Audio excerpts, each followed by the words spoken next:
வணக்கம். உபனிஷதங்கள் அறிவோமா அப்படிங்கிற தொடரில் நம்ம தொடர்ந்து பார்த்துக்கிட்டே வரோம். முதல்ல நாம் கேன உபனிஷதம் பார்த்தோம். இப்போ அடுத்து மாண்டூக்கிய உபனிஷத்தோட முன்னுரையை நான் உங்களுக்கு சொல்லியிருக்கிறேன். இந்த தொடரில் இது ரெண்டாவது பகுதியில் நம்ம இது ரெண்டாவது அத்தியாயத்தில் இருக்கிறோம்.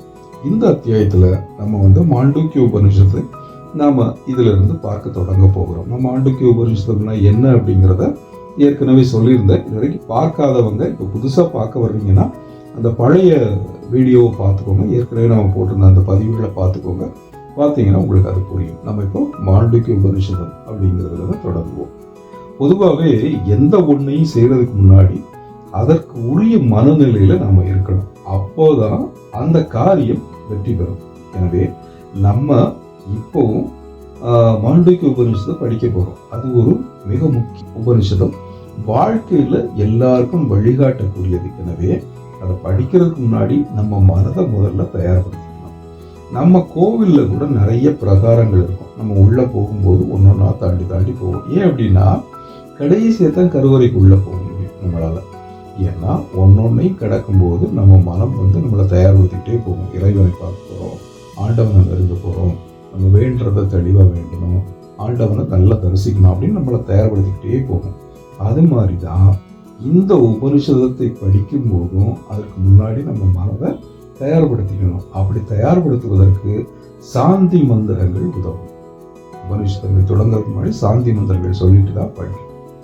உபனிஷதங்களோட உண்மையான பொருளை வெறும் புலமையால படிச்சிட முடியாது. இப்போ எனக்கு மொழி படிக்க தெரியும், தமிழ் படிக்க தெரியும், இங்கிலீஷ் படிக்க தெரியும்னு வச்சுக்கோங்களேன்.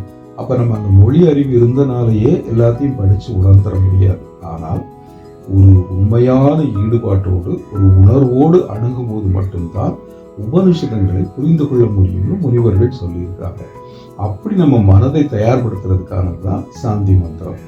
இந்த சாந்தி மந்திரம் என்ன அப்படின்னா இது சமஸ்கிருதத்தில் இருக்கும். நான் உங்களுக்கு அதை சமஸ்கிருதத்தில் நம்ம ஸ்க்ரீனில் நீங்கள் பார்க்கலாம். இப்போ நீங்கள் பார்த்துட்டு இருக்கிறது தான் அந்த சாந்தி மந்திரம். இந்த மந்திரத்தோட பொருளை நான் உங்களுக்கு தமிழில் சொல்லிடுறேன். நீங்கள் தமிழில் அதை தெரிஞ்சுக்கலாம். உங்கள் கண்ணு முன்னாடி சமஸ்கிருதத்தில் அது போயிட்டே இருக்கும். இந்த மந்திரம் என்ன சொல்லுது அப்படின்னா, தேவர்களே, காதுகளால் நாங்கள் நல்ல விஷயங்களை கேட்க வேண்டும். பூஜிக்க தகுந்தவர்களே, கண்களால் நாங்கள் நல்ல விஷயங்களை காண வேண்டும். உறுதியான அங்கங்களுடன் கூடிய உடலுடன் ஆயுள் முழுவதும் உங்களை துதிக்க வேண்டும். தேவர்களுக்கு நன்மை செய்த வண்ணம் வாழ வேண்டும். பழம் புகழ்பெற்ற இந்திரன் நமக்கு நன்மை செய்யட்டும். எல்லாம் அறிகின்ற சூரியன் நமக்கு மங்களம் செய்யட்டும். தீமையை அழிக்கின்ற கருடன் நமக்கு நன்மை செய்யட்டும். பிரகஸ்பதி நமக்கு நன்மை தரட்டும். இதுதான் அந்த மந்திரத்தோட பொருள். இப்ப நம்ம கண்ணுக்கு முன்னாடி பாத்தீங்களா சமஸ்கிருதத்துல. இந்த மந்திரத்தோட தமிழ் பொருள் இதுதான். இப்போ இந்த உலகியல்ல நம்மளை மூழ்கடிக்கிறதுக்கான விஷயங்கள், உயர் வாழ்க்கையில் தூண்டுகின்ற விஷயங்கள் அப்படின்னு ரெண்டு இருக்கும் உலகத்துல. பொதுவா நம்ம வாழ்க்கையில நம்ம சந்திக்கிறது, இந்த உலக வாழ்க்கையிலேயே நம்ம மூழ்கடிக்கக்கூடியது ஒண்ணு இருக்கும்.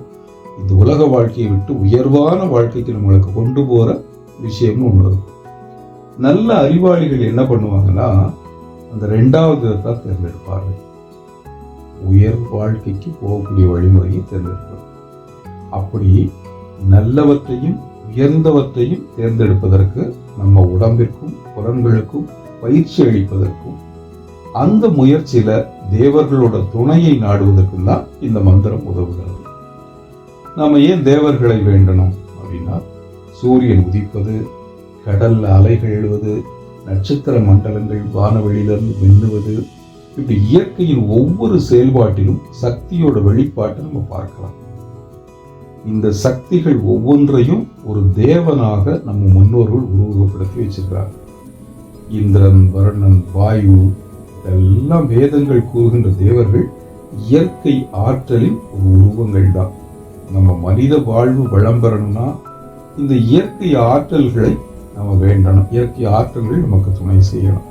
அப்பதான் மனித வாழ்வு வளம் பெறும். மனிதன் இயற்கையோடு இணைந்து வாழ்ந்தோம்னா நம்ம வளம் பெறலாம்.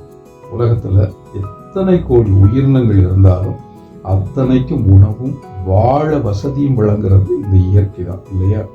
அதனால அந்த இயற்கையோடு நம்ம இணைந்து வாழ்றதுங்கிறது நம்ம வாழ்க்கைக்கு இன்றியமையாத ஒன்று. இயற்கையை நாம அதோடைய சமநிலையை கெடுத்தோம்னா நம்மளும் அழிஞ்சு போவோம். மாறா நம்ம இயற்கையின் சமநிலையை பேணி காத்தோம்னா இயற்கையும் வாழும், இயற்கையோடு இணைந்து நாமும் வாழ்வோம். ஏன்னா இயற்கை தான் நம்மளை உருவாக்கி இருக்குது. நம்ம இயற்கையோட ஒரு அங்கம் தான். நம்ம அதை காப்பாற்றணும். அப்படி அந்த இயற்கையோடு இணைந்து வாழ்வது எப்படி அப்படிங்கிறத சொல்லிக் கொடுக்கிற தத்துவத்தை தான் இந்த சாந்தி மந்திரம் சொல்லுகிறது. இயற்கையோடு இணைந்து வாழுங்கள் அப்படின்னு சொல்லுகிறது, சொல்லாமல் சொல்லுகிறது. இந்த சாந்தி மந்திரம் இதுதான். இப்ப நம்ம சாந்தி மந்திரம் வந்து மாண்டூக்கிய உபநிஷத்தை படிப்பதற்கான ஒரு பக்குவத்தை நம்ம மனதுக்குள்ள கொண்டு வந்துருச்சு. இதுக்கப்புறம் நம்ம உபநிஷத்தை படிக்க ஆரம்பிக்கலாம். அடுத்தடுத்து உபநிஷத்தின் கருத்துக்களை அடுத்த அத்தியாயங்கள்ல, அடுத்த பாகங்கள்ல நான் உங்களுக்கு சொல்றேன். இந்த அத்தியாயத்தில் நம்ம சாந்தி மந்திரம் பார்த்துருக்கிறோம். இதை ஒரு தடவை நீங்க உங்களுக்குள்ள சொல்லி பார்த்துக்கோங்க, இந்த கருத்துக்களை உள்வாங்கிக்கோங்க. அடுத்ததுல இருந்து மாண்டூக்கிய உபநிஷத்தை நான் உங்களுக்கு தொடருகிறேன். நன்றி, வணக்கம்.